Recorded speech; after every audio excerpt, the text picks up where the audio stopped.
எத்தனையோ விதவிதமா சாப்பாடு செஞ்சு சாப்பிட்டாலும் நம்ம முன்னோர்கள் அதிகமா எடுத்துக்கிட்ட இந்த கேழ்வரகு களிக்கு ஈடு எதுவுமே இல்லைங்க. அதிக இரும்பு சத்துள்ள கேழ்வரகு களியும் அதுக்கு ஒரு சட்னியும் பார்க்கலாம். அடிகனமான பாத்திரம் எடுத்துக்கோங்க. 3 கப் தண்ணி எடுத்துருக்கிறேன். இதுல 2.5 கப் மட்டும் சேர்த்துட்டு 1/2 கப் தனியா எடுத்து வச்சுட்டு இந்த 1/2 கப்பை ஒரு பாத்திரத்துல சேர்த்து 1.5 கப் கேழ்வரகு மாவு எடுத்துருக்கிறேன். அதுல 2 டேபிள் ஸ்பூன் மட்டும் எடுத்து இந்த மாதிரி கரைச்சி வச்சுக்கோங்க. தண்ணியில கொஞ்சம் உப்பு நெய்யும் சேர்த்துட்டு லைட்டா தண்ணி சூடாகவே இந்த மாவை கரைச்சி சேர்த்துக்கோங்க. நல்லா கொதி வந்ததுக்கு அப்புறமா எடுத்து வச்சு 1.5 கப் மாவை இதோட சேர்த்து லோ ஃப்ளேம்ல வச்சு கலந்து விட்டுக்கிட்டே இருங்க.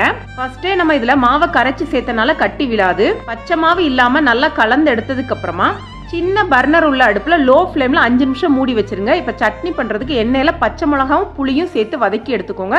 இது வதக்குனதை தனியா எடுத்துக்கலாம். இங்க ஒரு மிக்சர் ஜார்ல 1/2 கப் வறுத்த வேர்க்கடலை, 1/4 கப் பொட்டுக்கடலை, 1/4 கப் தேங்காய், வறுத்தெடுத்த புளியும் பச்சை மிளகாவும், பூண்டு, சீரகம், தேவையான அளவு உப்பு, கொஞ்சமா கருவேப்பிலை சேர்த்து நல்லா அரைச்சு எடுத்துக்கோங்க. இப்ப தாளிக்கிறதுக்கு கடுகு, சீரகம், காஞ்ச மிளகா, கருவேப்பிலை, பூண்டு, வெங்காயம் சேர்த்து வதக்குனதுக்கு அப்புறமா கேஸ் ஆஃப் பண்ணிட்டு கொஞ்சமா கொத்தமல்லி சேர்த்து வதக்கிட்டு சட்னியோட சேர்த்துருங்க. சட்னி தயாராயிருச்சு. களியும் பாத்தீங்கன்னா 5 நிமிஷமா லோ ஃப்ளேம்ல இருக்கு. இதை ஒரு வாட்டி நல்லா கிளறி விட்டுட்டு கேஸ் ஆஃப் பண்ணிருங்க. இப்போ ஒரு 10 நிமிஷம் மூடி வச்சிருங்க. 10 நிமிஷம் கழிச்சு கை பொறுக்கிற சூடு வந்ததுக்கு அப்புறமா நெய் தடவின தட்டுல கையில கொஞ்சம் தண்ணி தடவிட்டு இந்த மாதிரி உருட்டி எடுத்தீங்கன்னா களி சூப்பரா உருண்டு வரும். டேஸ்ட் ரொம்ப அருமையா இருக்கும். எப்பயும் போல இட்லி, தோசை, சப்பாத்தி சாப்பிட்றதுக்கு இந்த மாதிரி செஞ்சு கொடுங்க. குழந்தைங்க விருப்பமா சாப்பிடுவாங்க. நன்றி, வணக்கம்.